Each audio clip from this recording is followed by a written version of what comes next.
Ya, pemirsa, langsung saja kita mulai diskusi pada malam hari ini. Saya sudah bersama dengan Irjen Polisi Purnawirawan Arianto Sutadi, penasehat ahli Kapolri. Pak Arianto, kalau Anda melihat spesifik untuk kasus yang BMKG ini, bagaimana Anda melihat kasus ini? Bagi saya ya, ini kasus seperti ini sebenarnya banyak sekali yang terjadi di Indonesia. Karena apa? Saya itu mantan Deputi 5 di BPN dulu tahun 2011. Pernah menjabat di sana. Dan kemudian saya juga mantan di reserse, jadi menghadapi preman ini. Preman adalah suatu gejala ya, gangguan Kamtipmas yang sudah lama terjadi. Dan preman itu bisa menjadi marak apabila dibiarkan, terbiarkan ya. Preman itu kan singkatnya kan orang yang ingin free man, ingin bebas ya. Ingin bebas bergerak tanpa dihalang-halangi oleh hukum yang ada. Makanya dia mesti nekat, saya free man gitu kan gitu. Nah, preman itu timbul karena lahan makan susah biasanya gitu. Dulu preman itu perorangan. Kelompok kecil-kecil malah di parkiran atau di ganggang atau di mana gitu. Tapi kemudian kalau itu membesar, tidak ditindak, jadi kelompoknya besar-besar. Dan yang belakangan ini setelah reformasi, itu justru menamakan dirinya dari LSM kebanyakan.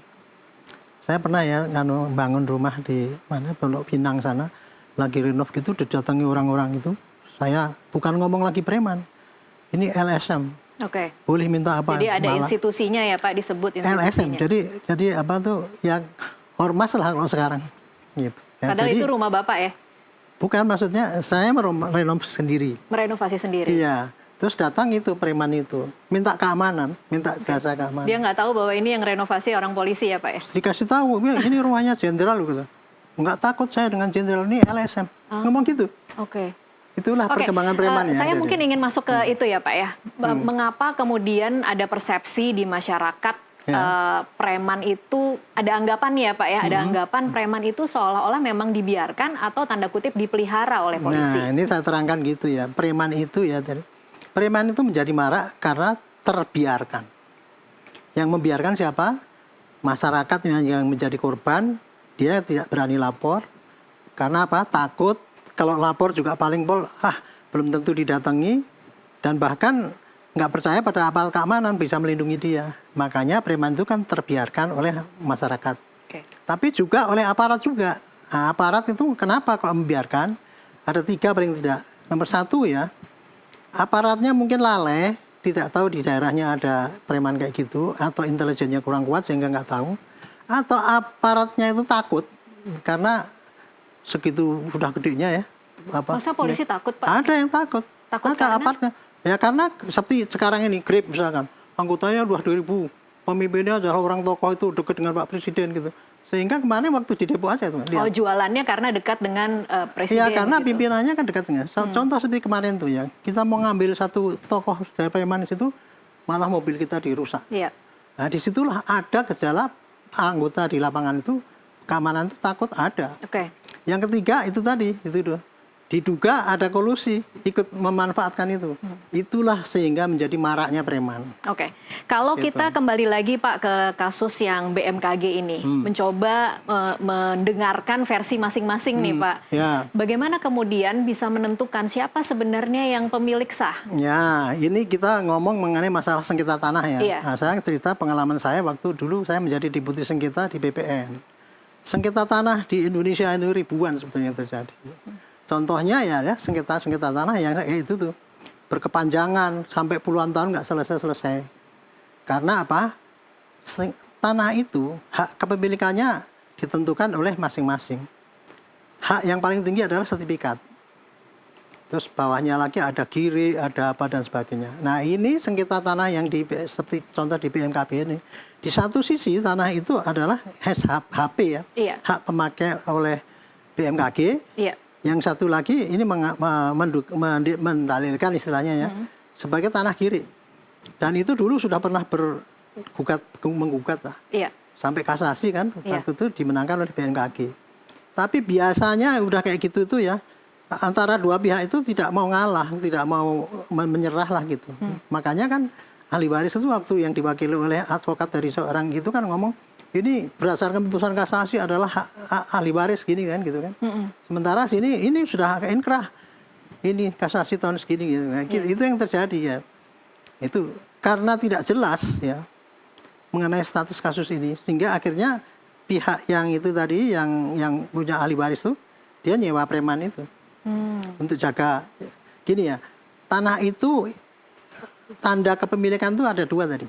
Satu surat dan satu lagi fisiknya didudukin. Iya. Nah, makanya itu pada waktu sengketa itu mereka masih berebut untuk menduduki tanah itu. Oke. Nah, ini yang terjadi di situ kan gitu.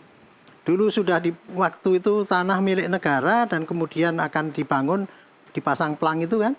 Sana ngerusak pagar kemudian diplang pakai pelang itu. Iya. Nah, sekarang setelah rame-rame ini kemudian diplang oleh polisi kan. Nah, di tengah-tengah tadi. Jadi tanah yang seperti itu tuh biasanya masih dalam sengketa. Karena tidak jelas dan kemudian dari aparat sendiri juga tidak ragu-ragu untuk menindak. Akhirnya yang preman tadi bisa itu tadi pasti mungutnya udah lama itu, bukan baru kemarin. Bukan baru kemarin ya Pak. Iya, udah iya. paling nggak berapa tahun lah itu pasti udah gitu. Iya. Premannya bisa bertindak gitu, kemudian kalau itu masalah pribadi biasanya kita agak keder tuh untuk mengusir mereka itu. Nah, ini kalau pemerintah yang dilala juga sekarang lagi pas ada operasi preman Satgas ini, anti preman, nah ya. itulah baru sekarang betul-betul ditindak. Gitu. Oke. Itu tadi ya kayak gini ini sebetulnya tidak perlu terjadi apabila dari BPN dan Polri bisa pandai dan cepat menentukan kalau ada tanah sengketa itu, oh ini yang berhak ini, sehingga nanti bisa ngusir premannya yang ada di situ atau mengalahkan siapa yang pihak lain yang harus mengalah gitu. Oke, dan itu sebenarnya seharusnya bisa dilakukan di level BPN dan kepolisian tanpa harus masuk pengadilan lagi nih Pak. Ya gini, kalau masalah sengketa ya setahu saya nih ya, yang namanya sengketa itu kalau diselesaikan ke pengadilan itu jarang yang selesai dengan cepat. Iya. Karena apa? Karena masalah sengketa tanah itu melibatkan biasanya ya undang-undang masalah perdata. Terus hukumnya hukum pidana, petun, PT-UN, kemudian undang-undang waris. Itu yang sering berlibat-libat kayak gitu. Iya. Jadi dalam satu sengketa itu ya, yang pengalaman saya dulu di BPN itu, A lawan B gitu ya, ini gugat. Ini menang pidananya, ini menang perdatanya. Ini naik banding lagi, terus jadi sampai satu kasus itu kadang-kadang ada 5 sampai 7 putusan itu masing-masing punya menang dan kalah. Iya. Disitulah sehingga akhirnya kalau ke pengadilan tidak selesai.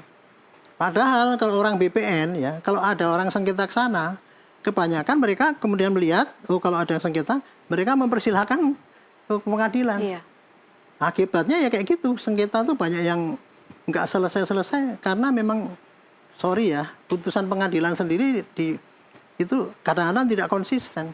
Tidak konsistennya? Artinya ini tadinya menang sini, kemudian menang sini, menang sini. Apalagi terngiang-ngiang ya.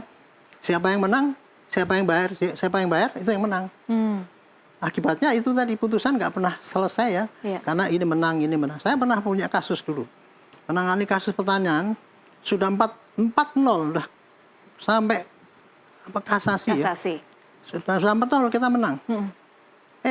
Dan perkaranya itu mulai tahun 2001 sampai 2019. Ini 4 set ini. Pengadilan Negeri Tinggi Kasasi. Ini 4-0 di PK. Kalah ini, gugur semua ini. Itu yang terjadi. Oke. Belakangan apa? Ternyata mereka nyuap. Iya, ujung-ujungnya itu ada kayak gitu, mafia pengadilan jadinya. Jadi salah satu kondisi kenapa jadi sengketa tanah nggak selesai antaranya itu tadi di peradilan yang tidak jujur gitu ya. Kemudian yang mengsinggung dari BPN-nya sendiri juga tidak nggak berani tegas gitu ya. Oke. Kemudian dari polisinya sendiri juga kalau ada usaha ruwet kayak gitu tuh nggak bisa menentukan mana yang salah mana yang benar. Hanya paling pol dia hanya nangani pidananya doang. Gitu. Tapi sengketa nyata enggak. Makanya saya sebagai dulu mantan deputi itu ya saya menyarankan kalau ada apa-apa sengketa tanah lebih baik win-win solution. Win-win solution itu kan konotasinya harus bayar lagi nggak sih? Oh enggak, win-win solution artinya yang bersengketa masing damai dibagi 2 atau gitu kalau. Win-win solution sama-sama inilah. Kalau misalnya ya antara ini ahli waris ini dengan ini paling ini nanti dikasih. Apa lahannya dibagi 2 begitu lahan ya kalau lahan dibagi 2 atau dikasih kerohiman istilahnya gitu. Iya kan harus bayar lagi berarti kan Pak, bayar ke preman jadinya kan Pak. Oh bukan para preman, win-win solution itu artinya gini, kalau orang bersengketa kan lapor ke BPN, lapor ke BPN kemudian dipanggil, pihak sana pihak sini digelar, oh ternyata kasusnya seperti ini ya. BPN biasanya yang terbaik adalah menawarkan win-win solution itu saling damai aja lah. Oke. Damai nanti entah 50-50 atau 60-40 tergantung daripada kekuatan hak kepemilikannya itu tadi. Itu lebih baik ketimbang kalau kita menempuh jalur pengadilan. Saya sendiri tuh mantan deputi ngurus tanah mulai tahun 2001 baru putus sampai 2019 itu 4 kali putusan. Di PK dan diputar balikan. Diputar balik itu. Iya. Oke, baik kita break dulu Contoh Pak. Nanti itu. akan kita lanjutkan di segmen selanjutnya. Pemirsa tetaplah bersama NTV Prime. Kami masih akan kembali sesaat lagi.